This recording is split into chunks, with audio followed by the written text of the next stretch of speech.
नमस्कार, मेरा नाम ज्ञानेश्वर है और आप देख रहे हैं खबरों के पीछे। रोज रात 9 बजे एक नई कहानी लेकर हम हाजिर होते हैं। अपराध की दुनिया की या फिर बहादुर पुलिस प्राधिकारियों की एक कहानी बताते हैं। तो देखिए, आज खबरों के पीछे का एपिसोड नंबर है 354।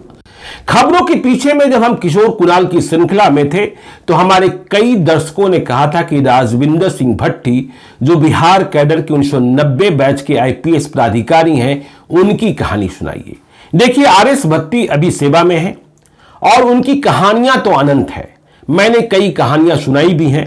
देखिए, मैं कोई श्रृंखला की शुरुआत नहीं करने जा रहा हूं, लेकिन कुछ कहानियां आपके साथ शेयर करूंगा और यह कहानी जानकर आप हैरत में आएंगे कि देखिए, यदि ऐसे पुलिस प्राधिकारी कहीं भी तैनात कर दिए जाएं तो उस जिले में अपराध को नियंत्रित तो किया ही जा सकता है और पगलाए अपराधियों का नामो निशान तो मिट ही सकता है। तो देखिए, 1990 बैच के आईपीएस प्राधिकारी आरएस भट्टी मूल रूप से चंडीगढ़ के रहने वाले हैं, मतलब पंजाब के। आपने देखा ही होगा, पगड़ी बांधते हैं बिल्कुल पंजाबियों की तरह, सिखों की तरह। और अभी ये केंद्रीय प्रतिनियुक्ति पर बॉर्डर सिक्योरिटी फोर्स में रायपुर में तैनात है, एडीजी लेवल पर। वैसे तो ये बिहार पुलिस में डायरेक्टर जनरल लेवल के प्राधिकारी हैं, मतलब डीजी लेवल के। पिछले साल इन्होंने ही बीएमपी को बिहार विशेष सशस्त्र पुलिस बनाने का मसविदा तैयार किया था, जिसे लेकर काफी बाबिला हुआ था। कहा यह जा रहा था कि बिना वारंट के भी पुलिस किसी को गिरफ्तार कर लेगी, लेकिन सच ये नहीं था। खैर, तो अभी ये लड़ रहे हैं नक्सलियों से रायपुर में। तो राजविंदर सिंह भट्टी की कहानी बिहार में शुरू होती है जब वे 1990 में आईपीएस बनने के बाद बिहार पहुंचे। देखिए, अपराधियों के प्रति इनका रवैया इतना क्रूर था या इतना खतरनाक था। इनकाउंटर स्पेशलिस्ट तो रहे ही हैं, पंजाब का तेवर है। और इनके साथ जो 1990 में दूसरे आईपीएस आए थे बिहार, उनमें अनिल पाल्टा थे, अनुराग गुप्ता थे, अजय भटनागर थे। अनिल पाल्टा भी बहादुर पुलिस अफसरों की श्रेणी में आते हैं। तो राजविंदर सिंह भट्टी ने जब योगदान दिया बिहार में, तो अगले कई साल तक यह बहस चलती रही। भट्टी इतने क्रूर इसलिए हैं क्योंकि उनके पूरे परिवार का सफाया पंजाब में पहले आतंकियों ने किया था, जब पंजाब में आतंक चरम पर था, जिसके बाद ऑपरेशन ब्लू स्टार को अंजाम दिया गया था। तो राजविंदर सिंह भट्टी इस बात को झुठलाते देखिए, मेरे जैसे व्यक्ति को भी कई वर्षों के बाद मालूम हुआ कि राजविंदर सिंह भट्टी के परिवार में किसी को मारा नहीं गया था। उनके पिता एक बड़े वकील रहे हैं चंडीगढ़ में, अब तो नहीं है। तो खैर, यह राजविंदर सिंह भट्टी के बारे में प्रचलित बातें थी। और दूसरी जो बात है, भट्टी की जो पहचान है, यूएसपी है, वो ये है कि वे समय सीमा तय कर रिजल्ट देते हैं। जैसे उन्होंने तय कर लिया कि इस कांड का उद्भेदन हमें 72 घंटे में करना है, तो वे कोशिश करते हैं। और उनकी जो सबऑर्डिनेट टीम है, उसमें लेफ्ट राइट करने वालों की जगह नहीं बचती है। क्या क्या नहीं किया, तो देखिए, भट्टी ने जब ड्यूटी शुरू की, पहले प्रोबेशन पीरियड में थे, तभी उन्हें एक बड़ी जिम्मेदारी दी गई बिहार में। नौगछिया में वे प्रोबेशन में थे और तब कुशो कुबन नाम का एक बड़ा ही दुर्नाम अपराधी उस इलाके को परेशान किए हुए था। कुशो कुबर का आतंक इतना था कि उस इलाके में लड़कियों की शादी बंद हो गई थी। समझ सकते हैं किस गंदे किस्म का अपराधी रहा होगा। और कुशो कुबर को पकड़ने के लिए कई बड़े अभियान चले थे, कई बड़े पुलिस प्राधिकारी पहले लगाए गए थे, लेकिन सफलता नहीं मिली थी। तो अब पंजाब से नए नए आए आरएस भट्टी को जिम्मा दिया गया।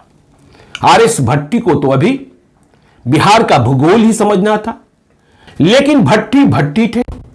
तो भट्टी ने 40 दिनों का टास्क लिया और जो उन्हें जिम्मेदारी दी गई, कहा यह जाता है कि भट्टी ने अपना रोडमैप तैयार कर लिया कि कुशो कुमार को जिंदा या मुर्दा हम कैसे पकड़ेंगे। सफलता के बारे में बात कही जाती है कि वह तो 24वें दिन ही मिल जाती। बिल्कुल मुखबिर मिल गया था, जगह की जानकारी थी, समय का भी पता था। तो भट्टी निकले थे एक ट्रक पर और ट्रक में केले के घौद सवार थे और केले के घौद के पीछे भट्टी हथियार लिए खड़े थे, जहां से उन्हें जंप करना था जब वह जगह आती। ड्राइवर को इस बात का सिग्नल दिया गया था कि जगह आते ही और टारगेट दिखते ही तुम्हें इतनी बार हॉर्न बजाना है। तो देखिए, ट्रक अपनी जगह पहुंच गई, लेकिन किस्मत खराब थी। हॉर्न ने जवाब दे दिया, हॉर्न खराब हो गया, हॉर्न बजा ही नहीं। तो ड्राइवर आगे से चिल्लाया, लेकिन चूंकि पहले से चीजें तय नहीं थी, इसलिए यह ऑपरेशन फेल हो गया और कुशो कुंवर भाग गया। तो देखिए, कुशो कुंवर निकल गया, पर भट्टी कहां मानने वाले थे। भट्टी ने ऑपरेशन जारी रखा और आखिरकार 40 दिनों के भीतर, शायद 32वें दिन या 33वें दिन, इस कुशो कुंवर को, जिसे नौगछिया के उसके घर से भगा दिया गया था, आकर मोकामा में गिरफ्तार कर लिया गया। मोकामा, जो अपने आप में घर था, ने भट्टी को देखा, सरदार को देखा कि किस तरीके से रात के अंधेरे में वे बाहर से सीढ़ियों के सहारे और रस्सियों के सहारे छत पर चढ़ गए थे। तो कुशो कुंवर का नाम मिटाया गया। कुशो कुंवर गिरफ्तार होकर जेल पहुंचा और फिर इतनी हिम्मत नहीं हुई कि वह दोबारा जिंदा हो सके, मतलब अपराध की दुनिया में। तो यह चुनौती भट्टी ने नौगछिया में संभाली। आगे हुए ट्रेनिंग पीरियड में मुजफ्फरपुर गए और देखिए, मुजफ्फरपुर में तब तक बिहार में AK-47 से पहली हत्या हो चुकी थी। शुक्ला बंधुओं का जोर चल रहा था और भी अन्य अपराधी गिरोह उधर तांडव किए हुए थे और मुजफ्फरपुर बिल्कुल डरा हुआ था। तो यह ट्रेनिंग पीरियड थी। ट्रेनिंग पीरियड में किसी IPS से आप बहुत बड़ी बातें या बहुत बड़ी कार्रवाई की कल्पना नहीं कर सकते हैं, लेकिन RS भट्टी तो RS भट्टी ठहरे। आप मुजफ्फरपुर के पुराने लोगों से पूछिए, जब भट्टी वहां ट्रेनिंग पीरियड में थे तो वे जाड़े के दिन में बर्फ की सीढ़ियों में बदनाम और बड़े अपराधियों को बांधकर 3rd डिग्री का इलाज करते थे और लोग देखते थे। वो जमाना ऐसा नहीं था कि हर मोबाइल में कैमरा था, मोबाइल तो आया ही नहीं था, या हर बात वीडियो में कैद हो जाती थी। तो मुजफ्फरपुर में भट्टी के रंग को देखकर अपराधियों के बीच कोहराम मच गया। तो ये मुजफ्फरपुर ट्रेनिंग पीरियड, और अब इनकी पहली पोस्टिंग हुई असिस्टेंट सुपरिटेंडेंट ऑफ पुलिस, मतलब ASP के रूप में बाढ़ में।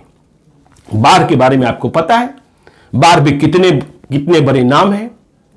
तो बाढ़ पहुंचते ही राजविंदर सिंह भट्टी ने चुनौती स्वीकारी और अनंत सिंह, सूरजभान सिंह जितने थे, सभी के खिलाफ ऐसी सख्त कार्रवाई शुरू हुई कि किसी ने भी क्षेत्र में रहना अब सुरक्षित नहीं माना। मतलब सभी अपने ठिकाने से भाग चले, जबकि इतिहास ऐसा था कि इन बड़े गैंगस्टरों को कोई भी पुलिस पदाधिकारी ठीक से खदेड़ नहीं पाया था। हां, जब गुप्तेश्वर पांडे थे तो उन्होंने कई बड़ी कार्रवाई की थी। तो राजविंदर सिंह भट्टी चुनौती स्वीकारने वाले। तो जब वे बाढ़ में ASP थे, तभी मोकामा का वह बाईपास जो बेगूसराय की ओर जाता है, बरौनी की ओर जाता है, कई साल पहले से बना हुआ था, लेकिन डर के मारे, खौफ के मारे शाम 6 बजे के बाद इस पर गाड़ियों को चलाने की इजाजत नहीं थी। कहा यह जाता था कि या तो ट्रकें लूट ली जाती है, बसों के ड्राइवर लूट लिए जाते हैं, बस के सवार लूट लिए जाते हैं, या फिर सामान लूटकर ट्रक ड्राइवरों की हत्या कर दी जाती है। तो भट्टी ने इस चैलेंज को भी कबूला और भट्टी ने चार्ज लेते ही शायद एक पखवाड़े के भीतर या 1 महीने के भीतर कह दिया कि अब यह जो बाईपास है रात को भी चालू रहेगा। वे स्वयं शुरुआत के दिनों में खटिया बिछाकर रात को उधर ही रहते, और फिर जब इतना ज्यादा अपराधियों में भय और दहशत घुस गया था कि बाढ़ में भट्टी है, तो फिर किसकी मजाल थी कि उधर रात को कुछ कर देता। तो देखिए, ये भट्टी ही थे। दिलीप कुमार सिंह, मोकामा के मौजूदा विधायक अनंत सिंह के बड़े भाई, तब वे जनता दल के विधायक थे। विधानसभा का सत्र चल रहा था। लदमा गांव में हत्या हुई, नाम दिलीप कुमार सिंह का आया। और राजविंदर सिंह भट्टी ने, आपको आश्चर्य होगा, आप किसी एएसपी से आईपीएस की पहली पोस्टिंग में विधानसभा का सत्र चलते हुए वह किसी विधायक को गिरफ्तार कर ले, सोच नहीं सकते। लेकिन ये राजविंदर सिंह भट्टी थे। एफआईआर में नाम दर्ज हुआ, प्रथम दृष्टया वे शामिल पाए गए। तो भट्टी ने बाहर से आकर तड़के सुबह पटना के उनके सरकारी बंगले 5 बेली रोड, जिस पर अब बिहार म्यूजियम बना है, उन्हें गिरफ्तार कर लिया। मुझे ठीक से याद है, मैं एक क्राइम रिपोर्टर था, पटना के दैनिक आज अखबार में काम कर रहा था। जब यह खबर सुबह सुबह मुझे मिली तो मैंने पटना के तत्कालीन सीनियर एसपी आरडी सुबर्णो और पटना के ग्रामीण एसपी रमेश कुमार सिंह, जिनके अधीन राजविंदर सिंह भट्टी एएसपी बार थे, उनसे पूछा कि क्या दिलीप कुमार सिंह को गिरफ्तार किया गया है। तो दोनों को पता नहीं था। वे कह रहे थे कि बगैर मेरी इजाजत के यह गिरफ्तारी हो कैसे सकती है, लेकिन हो गई थी। देखिए, नियम यह है कि सत्र के दिनों में गिरफ्तारी के पहले आपको विधानसभा अध्यक्ष को सूचना देनी होती है, उनसे अनुमति प्राप्त करनी होती है। लेकिन जब तक सीनियर एसपी और ग्रामीण एसपी को जानकारी मिली, तब तक तो दिलीप सिंह गिरफ्तार कर कोतवाली थाना पहुंचाए जा चुके थे। तो इसके बाद रास्ता क्या बचा था? तो एएसपी के रूप में भट्टी ने वो सारे काम किए बार में, जिससे वहां कोई गिरोह अपने लैंड पर टिक नहीं सका। तो एएसपी के रूप में इनका कार्यकाल खत्म हुआ। अब इन्हें पदस्थापना मिलनी थी, पोस्टिंग मिलनी थी एसपी के तौर पर। तो एसपी के रूप में इनकी पहली पदस्थापना हुई मधुबनी में। मधुबनी में एक नरसंहार हुआ था, कई लोगों की हत्या हुई थी। जो मारे गए लोग थे राजपूत जाति के लोग थे। उस हत्या की कड़ी ही पिछले साल हमें देखने को मिली, जो मधुबनी में बड़ा बवाल हुआ। तो जब हत्या हुई तो उसके बाद आनंद मोहन वहां बहुत आंदोलन कर रहे थे और वे घोड़े से मार्च करना चाहते थे। तनाव बहुत बढ़ा हुआ था। लालू यादव मुख्यमंत्री थे। तो लालू यादव भी, देखिए, बाकी चीजें छोड़ दीजिए, लालू यादव को पता था कि हमें कहां किसे कब भेजना है और कहां कब क्या शांत करा देना है। तो आनंद मोहन का आंदोलन वहां काफी तीखा। वहां लग रहा था कुछ भी हो सकता है, बदले की कार्रवाई हो सकती है। तो लालू यादव ने बाढ़ से उठाकर राजविंदर सिंह भट्टी को मधुबनी भेज दिया। और मधुबनी में जब भट्टी पहुंच गए तो फिर कुछ होना क्या था। मधुबनी को उन्होंने ठीक कर दिया, आनंद मोहन भी कुछ नहीं कर पाए और जो लोग हत्या में शामिल थे वे सारे के सारे गिरफ्तार हुए। फिर इसके बाद देखिए, मधुबनी को वैसे भी हमारे जैसे क्राइम रिपोर्टर यह मानते हैं कि वहां बहुत अपराध नहीं है। फिर भी कई महीने तक राजविंदर सिंह भट्टी मधुबनी में एसपी रह गए। मुझे याद है कि मैंने एक बार पूछा था कि इतने दिनों तक आप मधुबनी में कर क्या रहे हैं? सरकार भी आपको मधुबनी में नहीं रखना चाहती है, आप अपनी मर्जी से टिके हैं। तो उन्होंने मुझे जो जानकारी दी थी वह जानकारी चौंकाने वाली थी। उन्होंने कहा कि देखिए, मधुबनी में देखिए बहुत क्राइम नहीं है, आप ठीक कह रहे हैं। जो चुनौती थी, जो हंगामा था, उसे मैंने नियंत्रित कर दिया है। लेकिन मैंने यह पाया है कि मधुबनी के लोग मुकदमेबाजी बहुत करते हैं, हर बात में कोर्ट कचहरी करते हैं। और जब कोर्ट कचहरी करते हैं तो वो मुकदमा लड़ने का तर्क जान लेते हैं, सीख लेते हैं। तो मैं कुछ महीने रहकर यहां मुकदमेबाजी के दांवपेच को सीख रहा हूं। तो समझ में आया कि राजविंदर सिंह भट्टी क्यों मधुबनी में टिके हैं। तो मधुबनी में एसपी थे और पटना में सिटी एसपी थे उस जमाने के बहुत ही चर्चित पुलिस पदाधिकारी डॉक्टर अजय कुमार, बहुत ही फैंसी सिटी एसपी और बड़े ही इनकाउंटर स्पेशलिस्ट। लेकिन डॉक्टर अजय कुमार को अब जमशेदपुर जाना था। जमशेदपुर रक्त रंजित था, वहां खून बह रहा था और टाटा मैनेजमेंट बोल चुका था कि यदि टाटा में शांति नहीं हुई तो हम टाटा में सब कुछ बंद कर देंगे। तो अब अजय कुमार की डिमांड हुई थी जमशेदपुर के लिए। वहां किस तरीके से गरम नाला गिरोह और हिदायत खान गिरोह में लड़ाई चल रही थी सबको पता है। कुछ कहानियां हमने सुनाई है, कुछ कहानियां आपको आगे भी सुनाएंगे। तो सवाल यह पैदा हुआ कि पटना बिहार में लगने लगा था कि अपराध बहुत बढ़ा हुआ है। पटना में भी काफी गैंगस्टर थे, लेकिन अजय कुमार ने अपने रहते उन गैंगस्टरों में से बहुतों को मारा था। सबसे बड़ा गैंगस्टर नन्नू सिंह, उसे मुठभेड़ में मारा गया था। लेकिन एक बड़ा सवाल यह था कि डॉक्टर अजय कुमार जब जा रहे हैं तो डॉक्टर अजय कुमार का सब्स्टिट्यूट कौन है? डॉक्टर अजय कुमार की तरह पटना को संभालेगा कौन? तो फिर से एक ही नाम निकला, राजविंदर सिंह भट्टी। और राजविंदर सिंह भट्टी पटना आए। पटना को समझने में थोड़ा वक्त लगा, अपराधियों को ही वक्त लगा। भट्टी तो तैयार होकर आए ही थे। महेंद्रू इलाके में पंजाब से सोना चांदी बेचने आए एक सिख व्यवसायी की हत्या हो गई, शायद पदभार ग्रहण करने की दूसरे या तीसरे दिन ही। तो चुनौती मिली थी। तो उस चुनौती को भट्टी ने 18 घंटे में जितने अपराधी शामिल थे सभी को पकड़कर और जो लूटपाट हुई थी उसे जब्त कर पर्दाफाश कर दिया। फिर तो भट्टी की गाड़ी चल ही पड़ी। अपराधी बाप बाप करते रहे। माहौल ऐसा बन गया कि जो अपराधी जेल पहुंच गया वह बाहर नहीं निकलना चाहता था। जो अपराधी जेल में है वह तारीखों पर कोर्ट में नहीं जाना चाहता था, क्योंकि डर था कि रास्ते में कहीं एसटीएफ वाले उन्हें टपका न दें। जेल गेट पर मुलाकातियों की संख्या कम हो गई थी, क्योंकि वहां एसटीएफ वाले मौजूद होते थे। फिर तो पटना का सबसे बड़ा अपराधी अमरेश सिंह, जो पुलिस वालों को ही मार देता था। डॉक्टर अजय कुमार जो पहले सिटी एसपी थे, कभी उनके टास्क फोर्स में था, लेकिन बाद में बागी बन गया था और इतना बड़ा अपराधी निकला। पर इसका अंत पीएमसीएच में कैसे हुआ उसके लोग ही जानते हैं। रमेश शर्मा, जिसके नाम से कोचिंग इंडस्ट्री थर थर कांपती थी, उसे पटना हाईकोर्ट के पास मुठभेड़ में मार गिराया गया।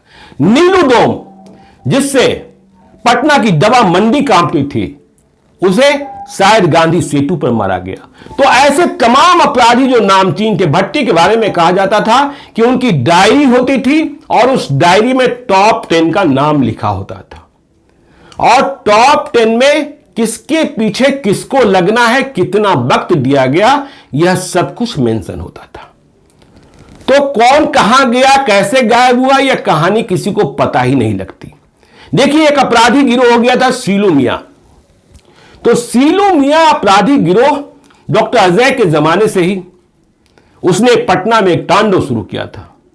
तांडव यह था कि हर रविवार को वह शाम के 6 बजे एक मुसलमान के घर में ही, और नामचीन मुसलमान के घर में डकैती करता था।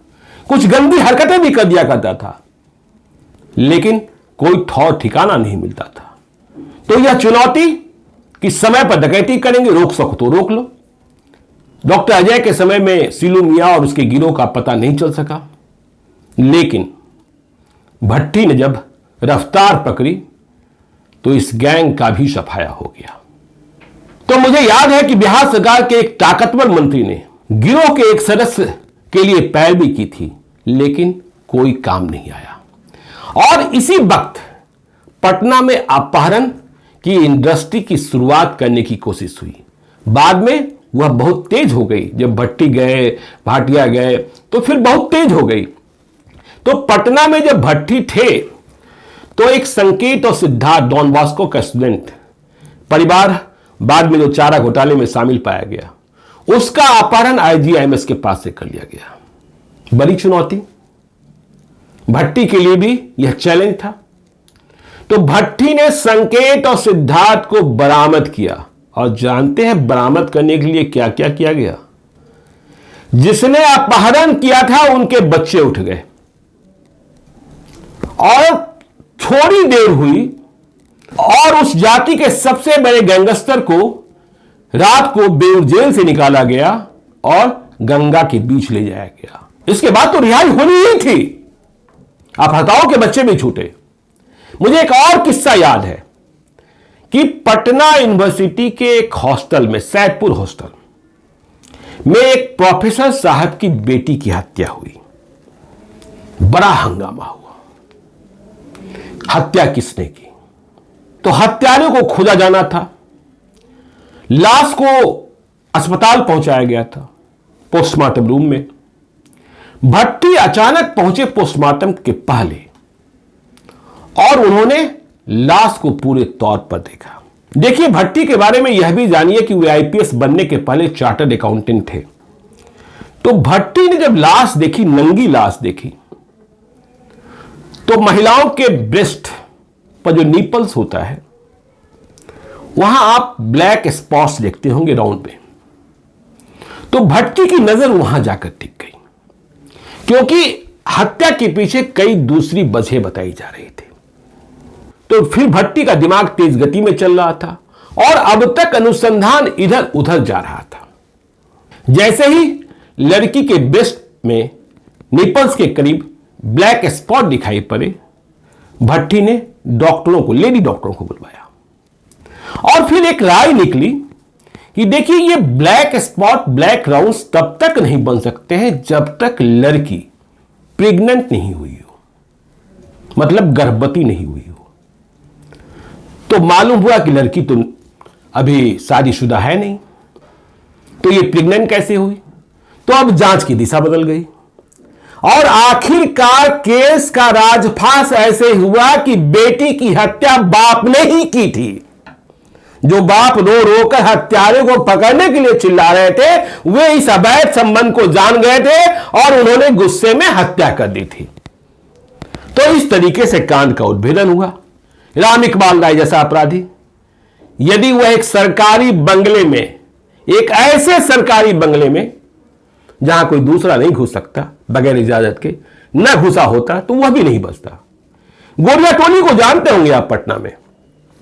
तो पटना में उन दिनों में क्या था कि पटना में उन दिनों में दीपावली के समय और दशहरा के समय बड़े बड़े सांस्कृतिक आयोजन हुआ करते थे, लेकिन इसके लिए जबरिया चंदा लिया जाता था। तो न्यू मार्केट में चंदा का हंगामा हुआ। वैसे लॉ एंड ऑर्डर, चंदा, धरना प्रदर्शन, इसकी जिम्मेवारी सीनियर एसपी को होती थी। वो दौर था कि जब थानेदार को सिटी एसपी की बात सुननी होती थी। कोई सीधे सीनियर एसपी के पास गया तो तंग जाता था।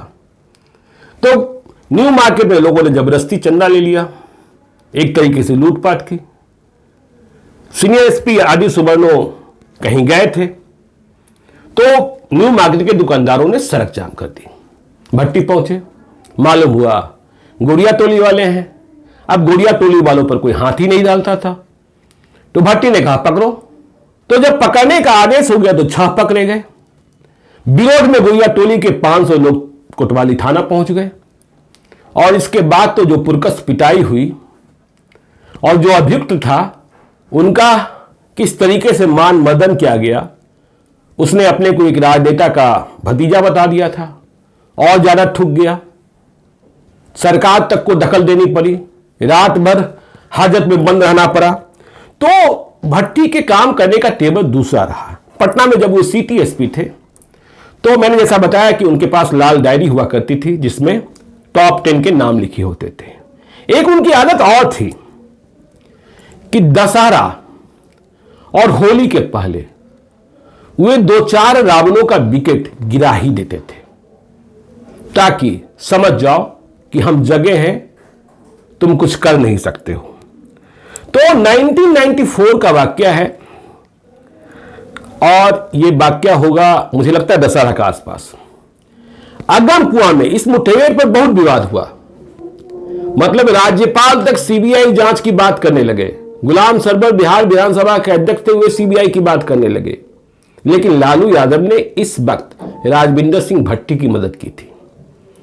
तो देश के टॉप 10 क्रिमिनल में शामिल दाऊद इब्राहिम का आदमी माना जाने वाला, मुंबई का मोस्ट वांटेड, बिहार छोड़ दीजिए, यूपी छोड़ दीजिए, नेपाल का मोस्ट वांटेड, गोरखपुर का इरफान उर्फ गामा मारा गया था वाहन चेकिंग के दौरान जब गोलियां चली थी। देखिए, जब भी मुठभेड़ होती है तो उस पर वाद होता है, विवाद होता है, ये सब बातें चलती रहती है। तो राजविंदर सिंह भट्टी की कहानी लंबी कहानी है। मैंने शुरू में ही कहा था कि यदि हम कहानी शुरू करेंगे तो आज हम पटना के सिटी एसपी तक के कार्यकाल की कुछ कहानियां आपके साथ हमने शेयर किया है। आगे भी कल भी हम कोशिश करेंगे कि कुछ और कहानियां आपको बताएं, क्योंकि हमारे दर्शक जानना चाह रहे हैं। तो आज के लिए इतना ही, हमें दीजिए इजाजत। कि यदि आप मुझसे कोई कहानी सुनना चाहते हैं, मुझे कोई कहानी बताना चाहते हैं, कोई भूल सुधार चाहते हैं या सीधे तौर पर संपर्क करना चाहते हैं तो आप हमें gyaneswar@gmail.com पर मेल कर सकते हैं। बस इसका ख्याल रखिएगा कि यदि कोई विशेष कहानी सुनाने को कह रहे हैं, बताने को कह रहे हैं, तो उस कहानी मतलब बादात की तारीख, साल, स्थान का पता है तो हमें जरूर बताइए। हम अपनी डायरी के पन्नों में तलाशेंगे, जरूरत होने पर अपनी रिसर्च टीम को कहेंगे। आप मेल करते वक्त अपना नंबर भी लिखकर भेजिए, हम आपसे बात करेंगे। आपकी पहचान को हम तब तक गोपनीय रखते हैं जब तक आपसे अनुमति न प्राप्त कर ले। तो आज के लिए इतना ही, मुझे दीजिए इजाजत। मिलते हैं कल रात 9 बजे आर एस भट्टी की कहानी की श्रृंखला में अगली कहानी के साथ। बहुत बहुत धन्यवाद।